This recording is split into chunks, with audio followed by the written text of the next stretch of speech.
Hello, and welcome to the World War Lab channel.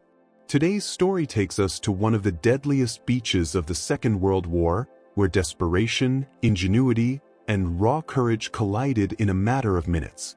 At 9 a.m. on February 19, 1945, Corporal Tony Stein crouched behind a shallow depression carved into the black volcanic sand of Iwo Jima, his hands locked around a weapon his own sergeant had dismissed as a stupid idea just 3 months earlier. Stein was 23 years old. He had flown 6 combat missions. He had 0 confirmed kills using conventional infantry weapons. Ahead of him lay an 8-square-mile slab of rock that the Japanese had turned into a fortress. More than 11 miles of interconnected tunnels ran beneath the surface. Around 17,000 defenders were dug in, protected by overlapping fields of fire that transformed the beach into a carefully engineered killing ground. Stein was among the first Marines from Company A, 1st Battalion, 28th Marines, to claw their way beyond the shoreline. All around him, men were pinned down by intense machine gun and mortar fire coming from camouflaged pillboxes they couldn't even see. By mid-morning, the 5th Marine Division had already lost 43 men. Bodies lay scattered across the terraced beach, twisted and half-buried in volcanic ash. The standard-issue Browning M1919 machine guns were reliable and deadly, but they weighed 31 pounds empty and fired about 400 rounds per minute. They were excellent defensive weapons and terrible tools for an assault. Stein had understood this problem for months.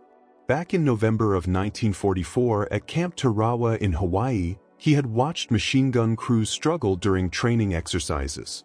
Rifle platoons advanced, but the gunners lagged behind. They would set up, fire, then spend precious minutes breaking the weapon down and hauling it forward. By the time they were ready again, the momentum of the attack was gone.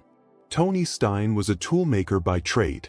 He had been born in Dayton, Ohio, to Austrian Jewish immigrants who had fled anti-Semitism in Eastern Europe. As a teenager, he worked a lathe at Patterson Field, then became a tool and die maker at Dello Products. Machines made sense to him. He understood their limits, and he understood how to push past them. When he joined the Para Marines in September 1942, that mechanical mindset followed him into combat on Bougainville. In one day there, he had killed 5 Japanese snipers. But it wasn't just his marksmanship that stood out. It was his ability to modify equipment that caught the attention of Sergeant Mel Grevich. During the Bougainville campaign in 1943, Grevich had been experimenting with something unusual. He salvaged an M2 aircraft machine gun from a crashed Douglas SBD Dauntless dive bomber. The M2 was built for aerial combat. It weighed just 21 pounds, nearly 10 pounds lighter than the M1919. More importantly, it could fire between 1,200 and 1,500 rounds per minute, roughly 3 times faster. The problem was that it was designed for an aircraft mount. It had spade grips instead of a stock, no proper sights, and no practical way for a single Marine to carry it forward and fire accurately in an infantry assault. When Grevich approached Stein in November 1944, the Para Marines had just been disbanded. Both men were reassigned to the 28th Marines of the 5th Marine Division. They were training for a major operation the brass refused to name, though everyone knew it was going to be brutal. Grevich showed Stein the aircraft gun.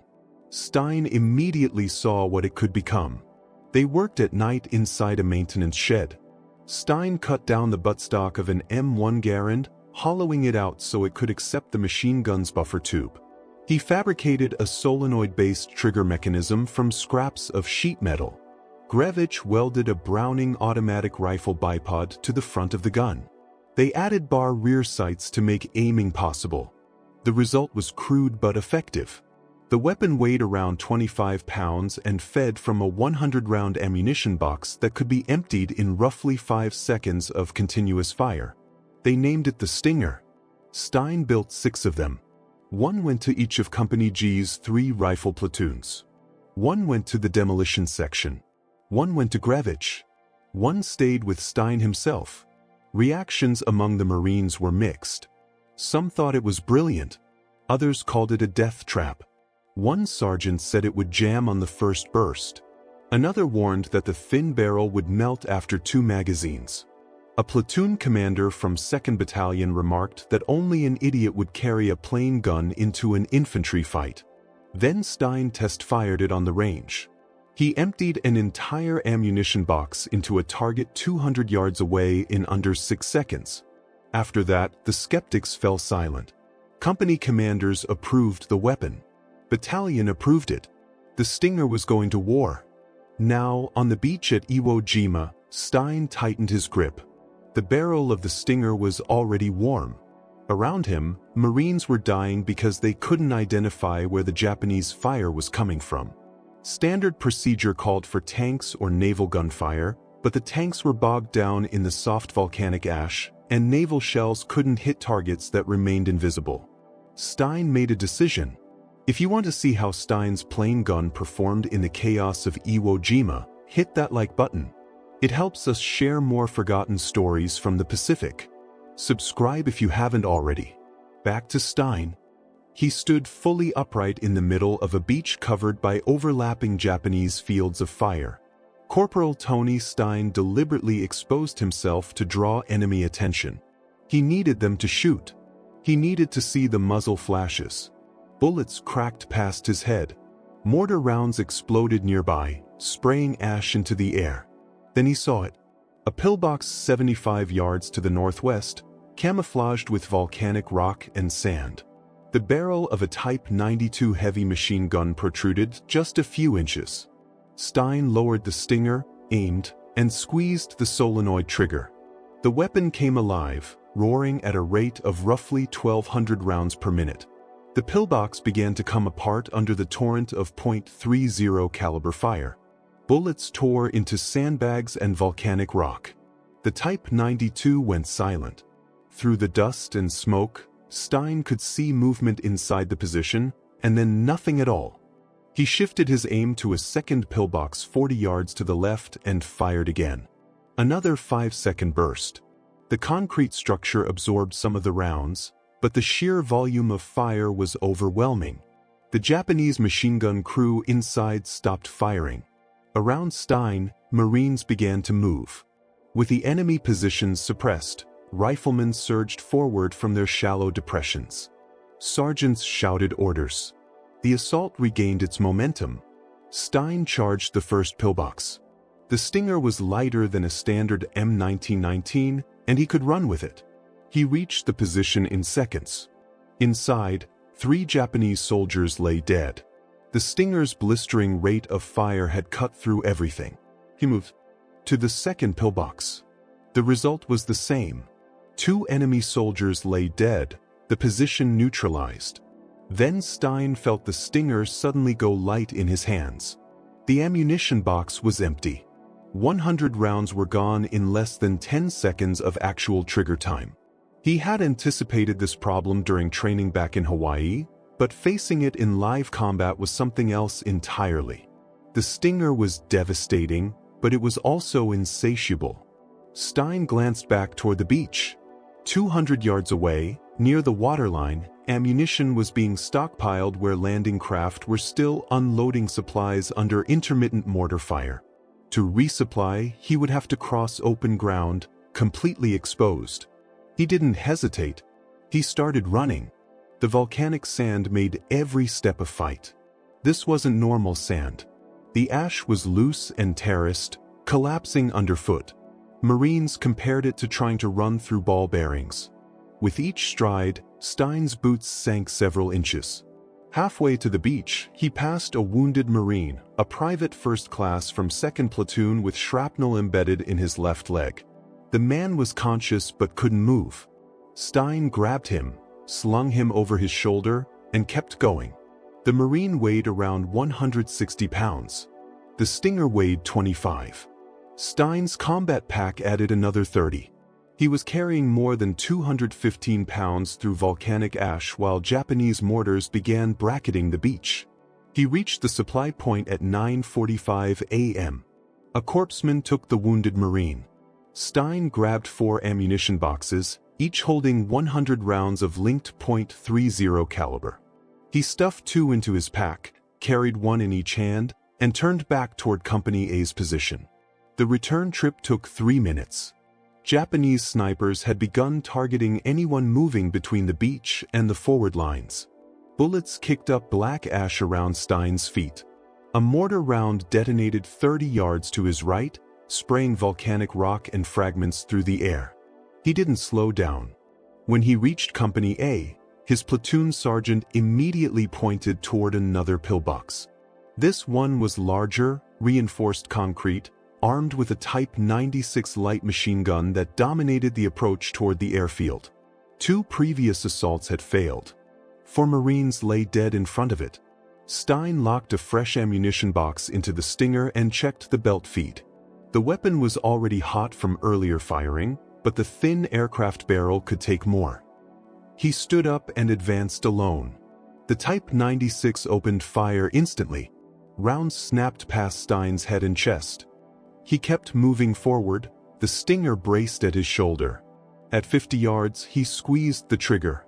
The rate of fire was so intense the Japanese gunner couldn't correct his aim fast enough. Stein's rounds tore straight through the firing slit. The enemy gun fell silent. Stein closed the final 20 yards and dropped a grenade through the opening. The blast killed the 3-man crew inside. He turned back to reload. The ammunition box was empty again. Stein had been in combat for 46 minutes and had already burned through 300 rounds. The Stinger was proving its value, but the logistical reality was becoming obvious. This weapon could suppress and destroy enemy positions faster than anything else in the company, but it demanded constant resupply. He started his second run back to the beach. This time, he found 2 wounded Marines along the way. One had a sucking chest wound. The other had lost part of his right hand to shrapnel. Stein couldn't carry both. He took the man with the chest wound first, sprinted him to the corpsman, grabbed more ammunition, then made a 3rd trip specifically to retrieve the second wounded Marine. By 10:30 a.m., Stein had made 4 trips between the front line and the beach. Each time, he carried a wounded Marine to safety. Each time, he returned with ammunition. His platoon had pushed 200 yards inland. 7 enemy positions had been destroyed. Stein himself had killed at least 15 Japanese soldiers. But the Stinger was beginning to suffer. The barrel was discolored from heat. The solenoid trigger started to stick. Stein's boots were coming apart under the constant abuse of volcanic ash and non-stop running. He looked down at his feet. The soles were nearly gone. The leather was cracked and torn. Running in them was becoming agonizing, every step sending sharp pain through his arches. Stein made another decision.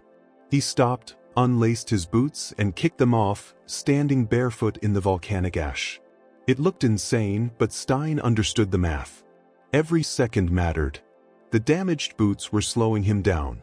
The ash was abrasive, but in shaded areas it wasn't unbearably hot. He could move faster without them. He also removed his helmet. The M1 steel pot weighed about 2.5 pounds. Not much by itself, but combined with the boots, he was shedding nearly 5 pounds of gear. 5 pounds that would let him move faster between the beach and his platoon. His 5th run to the beach took just 2 minutes and 40 seconds. Barefoot, he could actually gain traction. His feet sank into the ash, but without rigid soles, he could feel the ground and adjust his stride. It was painful. The ash was coarse, like running across broken glass, but it was faster. On the way down, he found another wounded Marine, shrapnel embedded in his abdomen. The man was unconscious. Stein hoisted him over his shoulder, delivered him to the corpsman, grabbed more ammunition, and ran back toward Company A. By 11 a.m., Stein had made 6 trips to the beach. He had carried 6 wounded Marines to safety.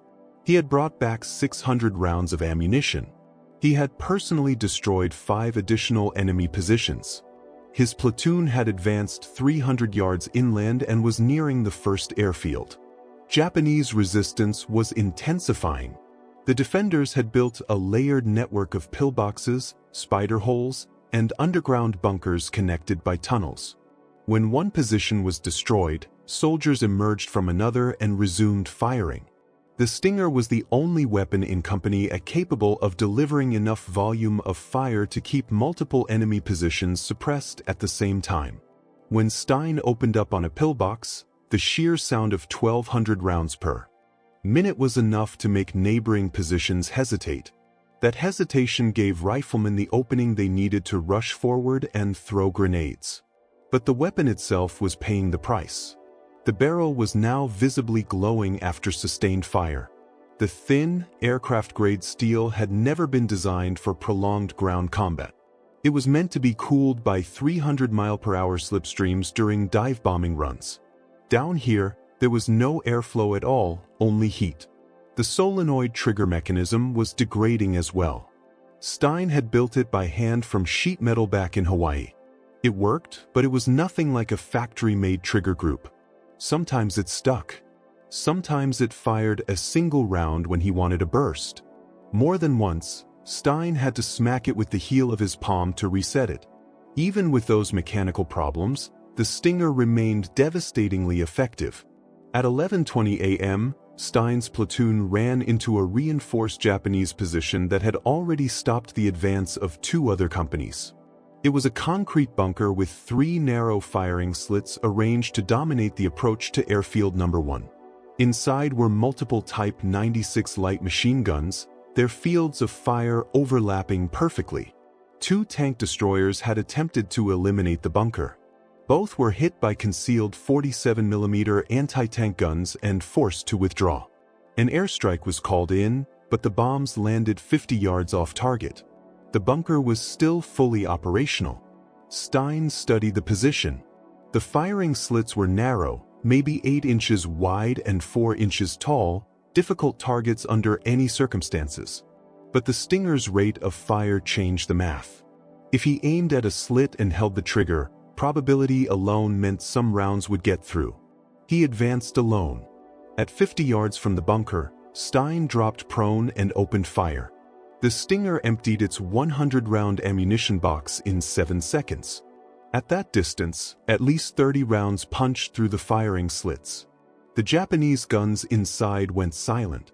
Stein reloaded and charged forward, hurling grenades through the openings. The explosions killed the 5-man crew inside. Company A began moving again. His 7th trip back to the beach came at 11:50. This time, he carried a Marine who had lost both legs below the knee to a mine. The man was conscious and screaming. Stein ran the entire 200 yards while the Marine bled into his uniform. A corpsman later said that if Stein had been 30 seconds slower, the man would have died from blood loss. On the return trip, Stein saw something he hadn't expected. Another Marine carrying a Stinger. It was one of Grevich's other gunners from Company G.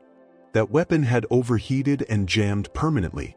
The barrel had warped beyond use.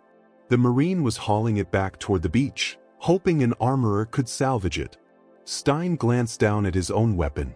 The barrel had turned a deep purple from heat. The wooden furniture on the modified Garand stock was beginning to char. The bipod was loose, but it still fired. He made his 8th trip to the beach at 12:30. Another wounded Marine. Another load of ammunition. By now, other Marines were openly staring at the barefoot corporal sprinting back and forth under fire. Some thought he had lost his mind. Others thought he was the bravest man on Iwo Jima. Stein didn't think in terms of bravery. He thought in terms of numbers. His platoon needed ammunition. Wounded men needed evacuation. He moved faster without boots. The Stinger gave him the firepower to suppress enemy positions while he moved. Everything else was just execution. But on his 8th return trip, something changed. A Japanese sniper had repositioned to overlook the supply route. As Stein ran back toward Company A with 4 ammunition boxes, a rifle round snapped past his head, missing by maybe 6 inches. Stein dropped flat into the volcanic ash. The Stinger hit the ground beside him. For the first time that day, Tony Stein was pinned down. The sniper was skilled. Stein couldn't see him, but the angle of the shot told him the position was somewhere along the ridgeline 200 yards to the east, likely in a spider hole or behind volcanic rock. Japanese snipers were trained to be patient and disciplined, willing to wait hours for a single high-value target. A Marine making repeated runs across open ground absolutely qualified. Stein stayed motionless for 30 seconds, controlling his breathing. The sniper would be watching for any movement. The ash around him offered no cover at all, just open ground between the beach and the forward lines. Another shot cracked overhead. The sniper was firing at where Stein had been, not where he was. That meant the shooter hadn't fully fixed his position yet. Stein estimated he had maybe 10 seconds before the sniper adjusted. He rolled left, grabbed the stinger, and came up running. Not away from the sniper, but straight toward him. The math was simple. Running perpendicular to the sniper's line of sight made him a harder target than running straight away. And if he could close the distance, the stinger's rate of fire would overwhelm a bolt-action rifle. 3 more shots rang out. All missed. Stein was sprinting now, barefoot through volcanic ash, the stinger clutched in his hands, ammunition boxes bouncing in his pack. At 150 yards, he saw movement. A figure in a spider hole, partially concealed by volcanic rock. Stein dropped to one knee and opened fire. The stinger roared. 1,200 rounds per minute tore into the rock and surrounding terrain. The sniper's position collapsed under the onslaught. When the ammunition box ran dry, there was no return fire. Stein reloaded and approached cautiously. The sniper was dead. A Type 97 rifle lay beside the body. Stein removed the rifle's telescopic sight and continued toward Company A. When he reached his platoon at 1 p.m., the situation had worsened. Company A was pinned down by a complex defensive system made up of at least 8 pillboxes arranged in a broad semicircle. Their interlocking fields of fire meant that any Marine who stood up was instantly engaged by multiple positions. In the previous 20 minutes alone, the company had taken 12 casualties trying to advance. The company commander had requested tank support, but the M4 Sherman tanks were still bogged down near the beach. The volcanic ash was too soft. Tracks slipped. Vehicles sank. Artillery support was limited because forward observers couldn't get clear lines of sight to the enemy fortifications. Stein moved to the most forward position and assessed the ground. The 8 pillboxes formed an arc roughly 100 yards ahead. Japanese soldiers were also moving through trenches that connected the positions. This wasn't a collection of isolated bunkers. It was a coordinated defensive system. The Stinger's advantage lay in volume of fire. Stein calculated that if he could suppress several positions at once, riflemen could move forward under that cover. The cost would be exposure. He accepted it.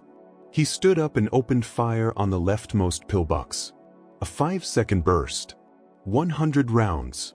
The position went silent. He shifted his aim to the next pillbox and fired again. Another burst. Silence. Stein worked methodically across the arc, suppressing each position in sequence. Japanese soldiers in the connecting trenches began firing at him. Type 99 rifles. Type 96 light machine guns. Rounds punched into the ash around his feet. One bullet struck the Stinger's barrel with a sharp metallic clang. The weapon kept firing. Stein emptied the ammunition box and dropped flat to reload. While he reloaded, riflemen from Company A surged forward 50 yards. When Stein stood up and resumed firing, they pushed another 50 yards. The coordination was instinctive. No commands were needed. Every Marine understood one simple rule: when the Stinger was firing, they could move. By 1:30 p.m., Company A had broken through the defensive arc. 5 of the 8 pillboxes were destroyed. The remaining 3 were abandoned. 17 Japanese soldiers were confirmed dead. Company A had lost 3 more Marines, but the advance continued. The Stinger was now critically damaged. The barrel was slightly bent from the earlier bullet strike. The bipod had snapped off completely. The modified Garand stock was charred black. But the weapon still fired. At 1:45 p.m., during the assault on a 6th pillbox, Something happened that Stein had trained for but prayed would never occur. He was firing a sustained burst when a Japanese Type 96 machine gun scored a direct hit on the Stinger. The impact was violent. The weapon was ripped from his hands and thrown 6 feet backward into the volcanic ash. Stein dove for cover behind a low ridge of rock. He was unarmed. The Stinger lay in open ground between him and the still active pillbox. Japanese soldiers had seen it fall. They knew he was disarmed. They waited, expecting him to try to retrieve it. Stein stared at the weapon lying in the ash. Smoke curled from the barrel. The belt feed mechanism was visibly damaged. Even if he reached it, there was no guarantee it would still work. But he had carried that weapon through 8 runs to the beach. He had used it to destroy more than 15 enemy positions. It had kept his platoon alive. He made his decision. Stein sprinted into the open. The Japanese machine gun opened fire instantly. Rounds snapped past his head and torso. He ran in a zigzag pattern, forcing the gunners to adjust. 3 seconds to reach the weapon. He grabbed the Stinger, rolled behind another ridge, and inspected it. The belt feed was jammed. A round had bent the guide rails. Stein tore the damaged belt free, forced the mechanism back into alignment with his fingers, and slammed in a fresh ammunition box. The weapon fed. He test-fired a short 3-round burst. It worked. Stein stood up and emptied the entire box into the pillbox that had knocked the Stinger from his hands. 100 rounds in 7 seconds. The position disintegrated. The Type 96 that had nearly killed him fell silent for good. Stein reloaded and kept moving. By 2 p.m., Company A had advanced 400 yards from the beach. 23 enemy positions had been destroyed. Stein had personally accounted for at least 12 of them. His barefoot runs had saved 9 wounded Marines. And the Stinger, shot, overheated, battered, was still firing. But it was barely holding together. The barrel was visibly bent. The rate of fire had dropped to perhaps 900 rounds per minute. The solenoid trigger now fired in erratic bursts of 3 to 5 rounds even when Stein wanted continuous fire. The wooden stock was so badly charred it was beginning to crumble. At 2:30 p.m., during an assault on a fortified trench system, the Stinger was hit again. This time, a Type 99 rifle round struck the receiver. The impact knocked the weapon from Stein's hands for the second time. It landed 10 feet away in a shell crater. Stein was fully exposed. No cover. No weapon. Japanese soldiers in the trench opened fire with rifles and grenades. Stein counted at least 6 enemy troops. He ran for the Stinger. A grenade exploded 5 yards behind him, throwing ash and fragments through the air. Shrapnel struck his left leg and back. The wounds burned, but they didn't stop him. He grabbed the Stinger and dove into the crater. The receiver had a deep gouge where the bullet had struck. Stein cycled the action manually. It was stiff, but it moved. He loaded a fresh belt, aimed at the trench, and fired. The Stinger worked barely. The rate of fire had dropped to around 600 rounds per minute, half of what it had been earlier. But 600 rounds per minute was still faster than anything else on the battlefield. Stein pinned the trench down while riflemen rushed forward and threw grenades. The position was cleared. 6 Japanese soldiers lay dead. Company A continued to advance. By 3 p.m., Stein had completed his 8th run to the beach and back. He had fired more than 2,000 rounds. He had carried wounded Marines on every return trip. His feet were bloody from running barefoot through volcanic ash. His uniform was soaked with sweat and with the blood of the men he had carried. The Stinger was barely functional. The barrel was bent at a 5-degree angle. The stock was held together by friction and luck. The solenoid trigger fired unpredictably, sometimes 1 round, sometimes 5, sometimes nothing at all. Stein had to manually cycle the action between bursts. But Company A had reached its objective. They were now at the base of Mount Suribachi, the volcanic peak dominating the southern end of the island, rising 550 feet above sea level. Japanese observers on the summit could see every American position on the beach. Artillery spotters directed fire from above. The mountain had to be taken. At 5 p.m., Stein's platoon was ordered to dig in and establish a defensive perimeter for the night. The assault on Suribachi would begin the next morning.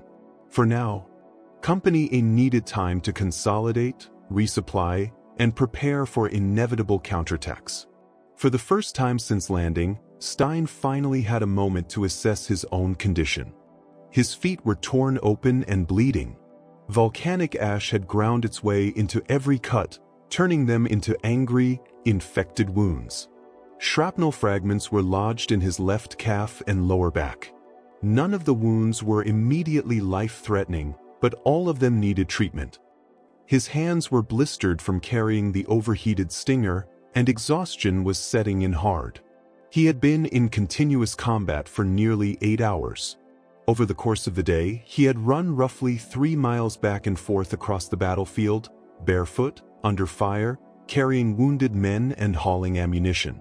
The stinger lay beside him in the fighting hole. The weapon was effectively destroyed. The barrel would need replacement. The receiver was damaged. The stock was burned and cracked. The trigger mechanism was unreliable. But it had done what it was built to do. It had kept Company A moving when standard weapons would have left them pinned down on the beach. Other Marines began calling him the Barefoot Corporal. Some said he was insane. Others said he was the bravest man they had ever seen. Stein didn't care about either label. He had done what needed to be done. The math had been simple. His platoon needed fire support. The stinger provided it. Everything else was noise. That night, as Stein tried to rest in his fighting hole, Japanese infiltrators began probing Company A's perimeter. Small groups of 2 or 3 soldiers moved silently through the darkness, testing defenses, searching for gaps. Stein reached for the stinger. Despite its damage, it still had one advantage left: volume of fire. When a Japanese soldier appeared roughly 30 yards from his position, Stein fired a burst. The weapon functioned. The infiltrator was dead by dawn on February 20th. By then, Stein had been awake for 22 consecutive hours. At 8 a.m., the assault on Mount Suribachi began. Company A, along with the rest of the 28th Marines, started climbing the volcanic slopes. The terrain was merciless. Loose ash offered no traction. There was no vegetation, no cover, only exposed ridgelines where Japanese observers could see every movement. The mountain was fortified with more than 60 pillboxes, bunkers, and cave positions. Every possible approach was covered by interlocking fields of fire. The defenders had spent months preparing. Ammunition, food, and water were stockpiled inside the tunnel network. They intended to make the Americans pay for every yard. Stein carried the stinger up the mountain. An armorer had worked on it overnight, replacing the most badly damaged components. The barrel was still bent, but a new belt feed mechanism had been installed, and the solenoid trigger was more reliable. The weapon would fire, but it was no longer the terrifying instrument it had been the day before. At 9:30 a.m., Company A encountered a reinforced bunker complex halfway up the southern slope. 4 concrete bunkers connected by trenches. Multiple machine gun positions. Mortar crews firing from concealed pits. The advance stalled. Stein moved forward with the stinger, identified the primary bunker, and opened fire. The bent barrel reduced accuracy, but at close range, sheer volume still mattered. He suppressed the position long enough for demolition teams to move in with satchel charges. The bunker was destroyed, and Company A advanced another 50 yards. At 10:15, Stein's luck finally ran out. A Japanese grenade landed just 3 feet from his position. He saw it. He tried to move. It detonated before he could clear the blast radius. Shrapnel tore into his right arm, right leg, and torso. Multiple wounds. None instantly fatal, but he was bleeding heavily. A corpsman reached him within minutes. They bandaged the wounds and called for evacuation. Stein refused. His platoon was still fighting. The stinger was still needed. He stayed in the line. For the next 2 hours, Stein continued providing fire support while bleeding through his bandages. The Stinger kept working despite everything it had endured. Every time a pillbox opened fire, Stein suppressed it. Every time Japanese soldiers appeared in the trench systems, he cut them down with sustained bursts. By 12:30 p.m., his condition deteriorated sharply. He had lost a dangerous amount of blood. He was lightheaded. His vision was narrowing. The corpsman told him plainly that without immediate evacuation, he would die on the mountain. This time, Stein didn't argue. He handed the Stinger to another Marine in his squad and allowed himself to be carried down the slope to the beach. From there, he was loaded onto a landing craft and transported to a hospital ship anchored offshore. On February 21st, while Stein lay recovering aboard the ship, the 28th Marines continued their assault on Mount Suribachi. The fighting was savage. Every cave had to be cleared with flamethrowers and explosives. Every trench was taken in brutal close combat. Japanese soldiers fought to the death rather than surrender. On February 23rd at 10:20 in the morning, a patrol from Company E reached the summit of Mount Suribachi. They raised a small American flag. Photographer Joe Rosenthal captured the moment. Later that afternoon, a larger flag was raised, and Rosenthal photographed that as well. The image became the most iconic photograph of the Pacific War. Stein was not there to see it. He was still on the hospital ship, undergoing treatment. Doctors removed shrapnel from his arm, leg, and torso. They treated him for blood loss and infection. They told him he would be sent to a rear area hospital in Hawaii, possibly even back to the United States. His war was over. Then, on February 25th, news reached the hospital ship that hit Stein harder than any grenade. The 5th Marine Division had moved north from Suribachi toward the center of the island. They were assaulting a position known as Hill 362A. The fighting was catastrophic. The 28th Marines were taking enormous losses. Company A had lost 30% of its strength in just 2 days.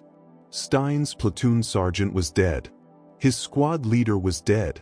Marines he had trained with in Hawaii were dying on a nameless hill in the center of Iwo Jima. On February 26th, against direct medical orders, Tony Stein left the hospital ship. He climbed down into a landing craft returning to the beach and told the boat crew he had been cleared to return to duty. He had not been cleared. He was officially absent without leave from the hospital ship. No one stopped him. He reached the beach at 2 p.m. The first thing he did was find a supply sergeant and requisition a new pair of boots. His feet were still wrapped in bandages, but he could walk. He took an M1 Garand rifle from a supply dump. The Stinger was gone, either destroyed or already in someone else's hands. It didn't matter.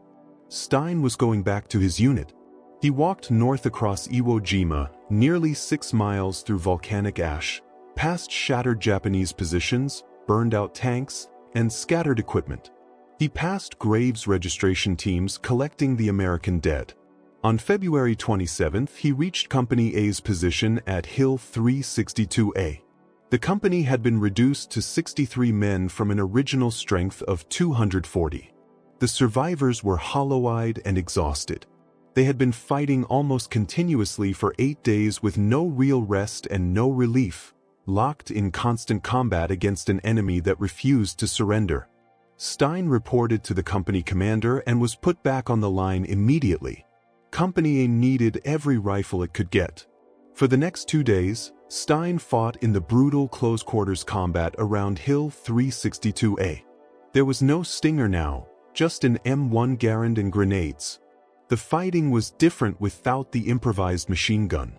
Slower, more methodical, but Stein remained effective. On March 1, 1945, Company A was ordered to conduct a reconnaissance patrol to locate a complex of Japanese pillboxes that had been harassing the regiment's advance. The patrol consisted of 19 Marines. Corporal Tony Stein was assigned as assistant patrol leader. Their mission was simple and dangerous: advance roughly 400 yards, identify enemy positions, and return with usable intelligence. No assault. Just reconnaissance. At 7 a.m., the patrol moved out from Company A's lines. The terrain was a maze of volcanic ridges and ravines, perfect ground for ambush. Japanese soldiers had concealed positions throughout the area: snipers, machine gun nests, mortar teams hidden in caves and spider holes. The patrol advanced cautiously. 20 yards. Observe. Listen. Another 20 yards. Everyone knew they were being watched. The only question was when the enemy would open fire. At 7:45, the patrol reached a ridgeline overlooking a small valley. Stein moved forward to get a better look at the terrain ahead. Through the jagged volcanic rock, he could make out shapes that looked like camouflaged positions, possibly pillboxes, possibly cave entrances.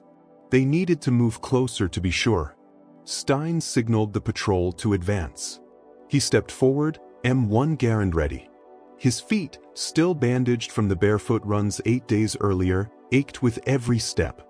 The shrapnel wounds in his right arm and leg had not fully healed. He moved anyway because that was what needed to be done. At 7:52 a.m., a single shot cracked across the valley. The bullet struck Tony Stein in the head. He fell instantly. The shot had come from a concealed position roughly 200 yards to the northeast, likely a spider hole or cave entrance. The patrol couldn't see the shooter. A corpsman reached Stein within seconds, but there was nothing to be done. The wound was fatal. Corporal Tony Stein, 23 years old, died on the volcanic ash of Iwo Jima at 7:53 a.m. on March 1, 1945. The patrol returned fire toward the suspected sniper position and called in mortar support. High explosives saturated the area. Whether the sniper was killed was never confirmed. Japanese soldiers rarely left bodies behind. The patrol completed its mission, identified the pillbox complex, and returned to Company A with the intelligence. They carried Tony Stein's body back with them. Word of his death spread quickly through the 28th Marines. The barefoot corporal who had made 8 runs to the beach on February 19th. The Marine who refused evacuation after being wounded. The toolmaker from Dayton who had built a weapon from salvaged aircraft parts and used it to tear open some of the strongest defenses on the island. On March 2nd, Stein was buried in the 5th Marine Division Cemetery on Iwo Jima. A simple wooden cross marked his grave, bearing his service number, rank, and unit. There was no mention of the Stinger, no mention of the Medal of Honor that would later carry his name. The battle for Iwo Jima continued for another 24 days after Stein's death. The fighting remained relentless. The 28th Marines pushed north, clearing caves and fortified positions one by one. American casualties mounted. By March 26th, when the island was finally declared secure, nearly 7,000 Americans were dead and 20,000 wounded. Of the roughly 21,000 Japanese defenders, fewer than 1,000 survived. The rest died in their positions or took their own lives rather than surrender. The tunnel systems beneath Iwo Jima became mass graves.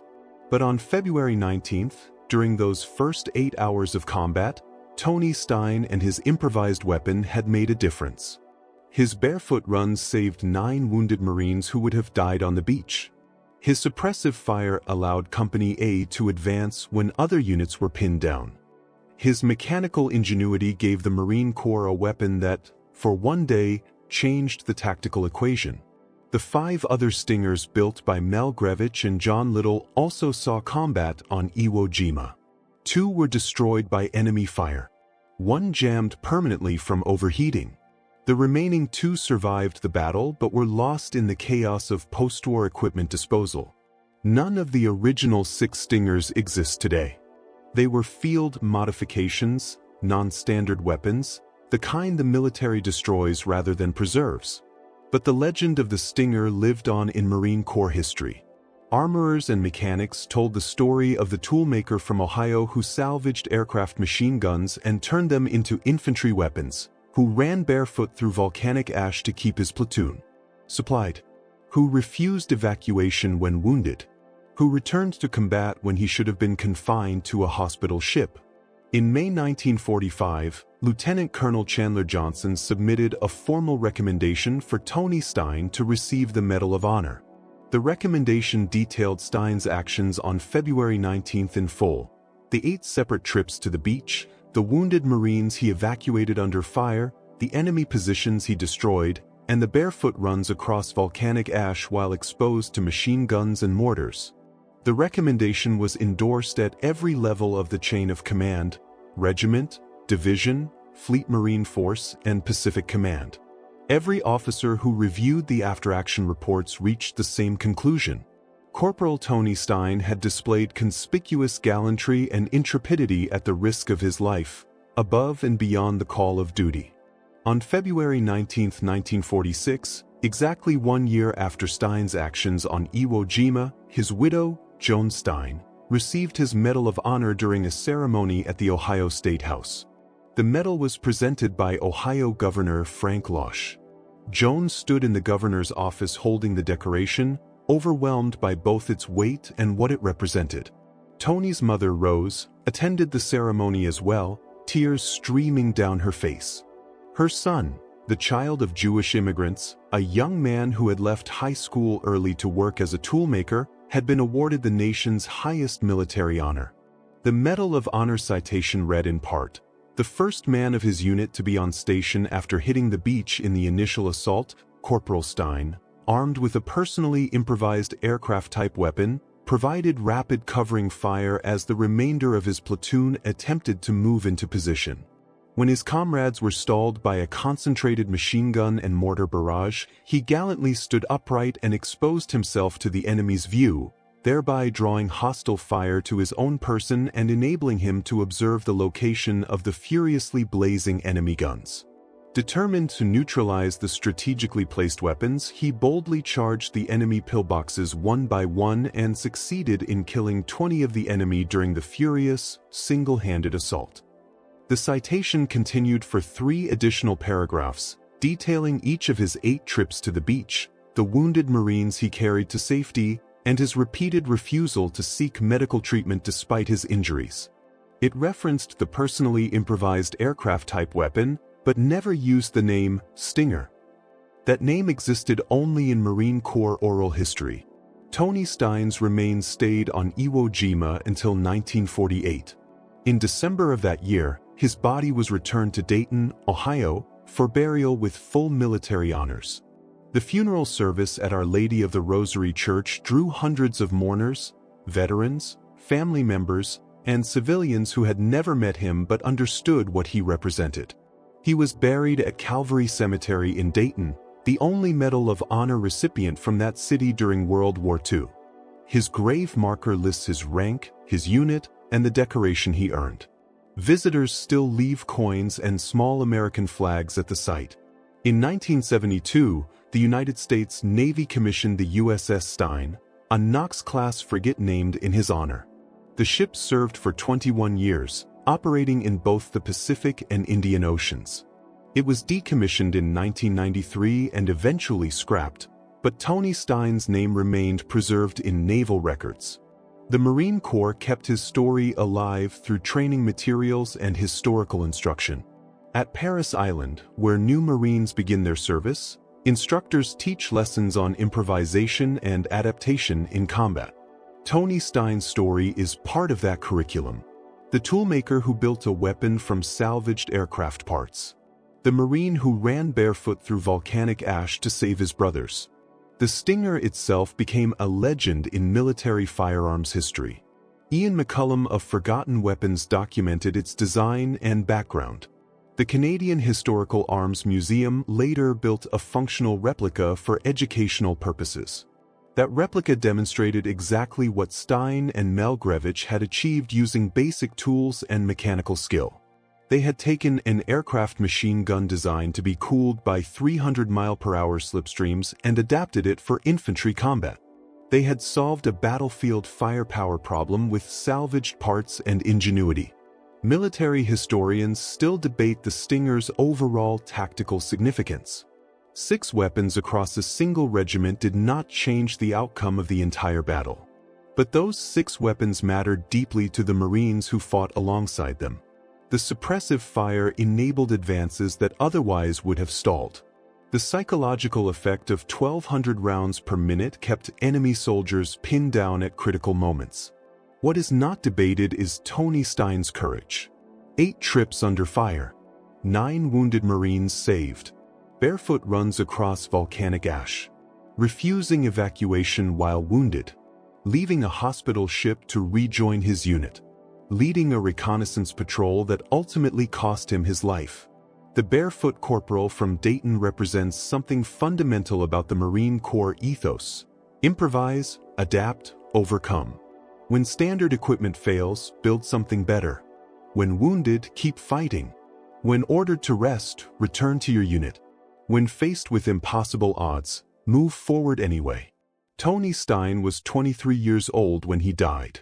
He had been a Marine for 2 years and 5 months. He fought on 2 islands. He killed more enemy soldiers than official records could accurately count. He saved 9 lives in a single day. And he did it all with a weapon he helped build in a maintenance shed in Hawaii. If this story moved you the way it moved us, do me a favor and hit that like button. Every single like tells YouTube to share this story with more people. Hit subscribe and turn on notifications. We're rescuing forgotten stories from dusty archives every single day. Stories about toolmakers and Marines who saved lives with salvaged aircraft guns and barefoot courage. Real people. Real heroism. Drop a comment right now and tell us where you're watching from. Are you in the United States? The United Kingdom? Canada? Australia? Our community stretches across the entire world. You're not just a viewer, you're part of keeping these memories alive. Tell us your location. Tell us if someone in your family served. Just let us know you're here. Thank you for watching, and thank you for making sure Tony Stein doesn't disappear into silence. These men deserve to be remembered, and you're helping make that happen.